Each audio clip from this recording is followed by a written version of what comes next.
Karibu Wina Media upate habari mbalimbali za michezo, uchambuzi kutoka ligi kuu Tanzania bara. Subscribe na bonyeza alama ya kengele ili uwe wa kwanza kupata habari zote hizi.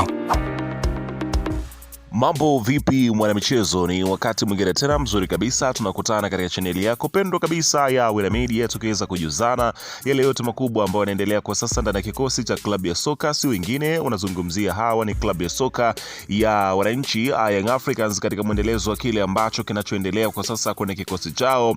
Mambo yanaonekana sio mazuri huko ambako waliko. Nazungumzia nchini Misri, ambapo nafahamu ya kwamba Young Africans wako pale kwa ajili ya mchezo wa ligi ya mabingwa barani Afrika kwa raundi ya 3, ambapo wanakutana zaidi ya wenyeji ambao ni Al Ahly.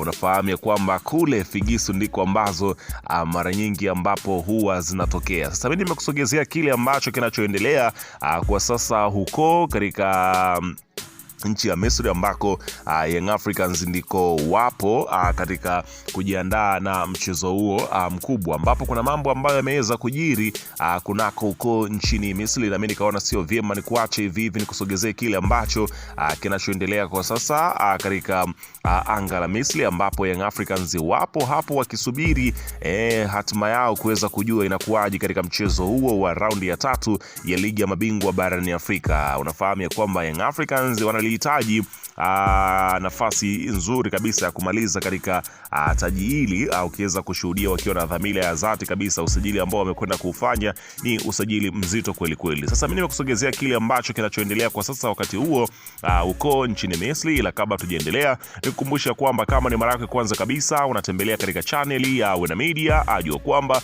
umepitwa na taarifa nyingi. Sasa ili usiendelee kupitwa na taarifa zetu, cha kufanya ni kitu rahisi kabisa. Kwenye simu yako ni kubonyeza tu neno jekundu liloandikwa hapo no subscribe, na kisha ukabonyeza alama ya kengele iliyoko hapo chini pembeni. Kufanya hivyo kutakuwezesha wewe kupata taarifa zetu popote pale unapokuwepo, pasipo kuweza kuhangaika huku na kule kwenye kutafuta taarifa. Taarifa zinakuwa zinakufikia moja kwa moja kwenye simu yako. Karibu tuweze kuzungumza kuhusiana hili ambalo linaloendelea kwa wakati huu kunako katika kikosi cha klabu ya soka. Si wengine unazungumzia, hawa ni klabu ya soka ya wananchi Young Africans, katika mwendelezo wa kile ambacho kinachoendelea kwa sasa kwenye kikosi chao. Karibu tuweze kuzungumza kuhusiana hili ambalo linaloendelea kwa wakati huu. Bana, klabu ya soka ya wananchi Young Africans, unafahamu ya kwamba kwa wakati kama huu mambo yanazidi kuwa mazuri, licha ya kwamba figisu ni nyingi kweli kweli kwa Waarabu, hususan katika michezo kama hii ambayo inahitaji kuweza kupata ushindi.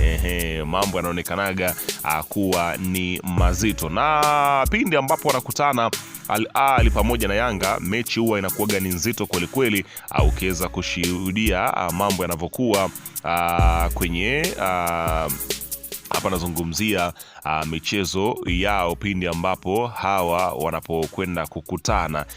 Ukiweza kushuhudia namna gani ambavyo kila mmoja huwa anakwenda kushuhudia.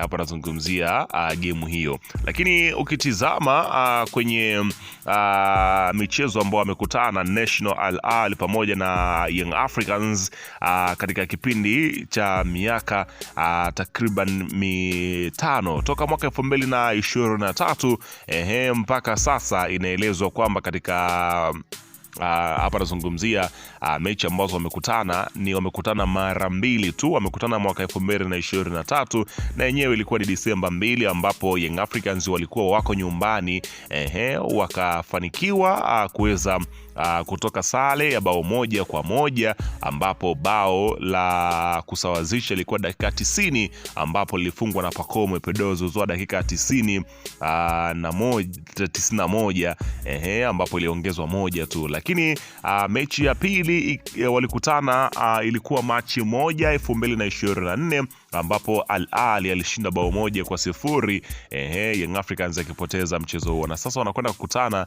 Januari hii kwenye hapa nazungumzia Young Africans, ambapo hapa nazungumzia National Al Ahly, ambapo watakuwa yuko nyumbani akiweza kualika Young Africans, ambapo Al Ahly ameshinda mara moja, draw ikiwa ni moja. Yanga hajawahi kumfunga National Al Ahly. Kwa hiyo unaweza ukaona rekodi ambazo wako nazo hapa. Nazungumzia kikosi vyote viwili ambavyo yuko navyo, lakini ukitizama katika mechi za mwisho hapa nazungumzia kwa upande wa timu zote hizi mbili, mechi zao 5 za mwisho, Al Ahly katika ligi yake amepoteza michezo takriban 4 na ameshinda mchezo mmoja, huku Young Africans yeye ameshinda michezo 4 na kudraw mchezo mmoja. Kwa hiyo rekodi sio nzuri kwa upande wa Al Ahly kwenye ligi yake.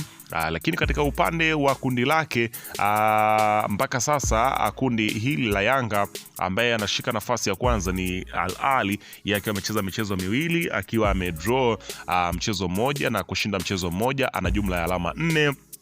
Lakini Young Africans yeye ana alama 2, ana alama 4 naye pia akiwa ameshinda mchezo mmoja na kudraw mmoja, akiwa amecheza mchezo miwili. Lakini kwa upande wa Farabati yenyewe imepata pointi moja, imecheza mchezo miwili, imedraw mchezo mmoja na kupoteza mchezo mmoja. Lakini GS Kabrina wenyewe na alama 1 vile sambamba, wamecheza mchezo miwili lakini wamedraw mmoja na kupoteza mchezo mmoja. Unaona bana, huku sasa Young Africans pamoja na Al Ahly wakipewa nafasi kubwa zaidi ya kuweza kuvuka katika kundi hili. Kinachosubiriwa kwa sasa ni kuweza kuona namna gani ambavyo Young Africans watakwenda kulisawazisha jambo hili ambalo ni kubwa mbele yao, huku figisu zikielezwa kwamba ni kubwa kweli kweli. Uko unaelezwa kwamba tayari National Al Ahly wameanza kufanya yao. Unafahamu kwamba mara nyingi huwa wanafanya figisu zao kwa mashabiki ambao wanakuwa nao kwa kufanya vurugu. Mara nyingi wanapoona msafara wa timu kama pinzani, mara nyingi wanavamia hoteli na kuanza kupiga mafataki na nini. Yote hiyo ni kuweza kuwatoa wachezaji katika ule mlengo wao na kuwaweza kuwaweka katika mawazo mengine kabisa. Kwa hiyo ni mbinu ambazo mara nyingi Waarabu wanatumia wanapokuwa kwao kuweza kumpoteza mpinzani. Lakini Young Africans wao wanaonekana kuizoea pressure kama hii, kwani si mara ya kwanza kufika na kucheza na Waarabu. Kwa wachezaji tayari wana experience kubwa sana, wengine wachezaji walikuwa AFCON huko. Kwa hiyo wanafahamu mbinu hizi ambazo zinazotumika kwa wakati huu. Kinachosubiria kwa sasa ni kuweza kusikia yapi yatakayoweza kujili mengine makubwa zaidi kuhusiana na haya mambo ambayo yanaendelea huko nchini Misri. Mimi nitaendelea kusogezea hapa kila update ya kile kinachoendelea kutokea kunako katika anga la Misri, ambako Young Africans wanakwenda kuitafuta angalau sare itaendelea kuweza kuwaweka katika mazingira mazuri kwenye michezo yao ijayo na kufanikiwa kufuzu kuelekea hatua ya robo finali. Bana, weka maoni yako hapo chini katika upande wa comment. Usisahau kusubscribe na kubonyeza alama ya kengele. Bonyeza neno jekundu hapo liloandikwa neno subscribe ili kupata mwendelezo wa taarifa.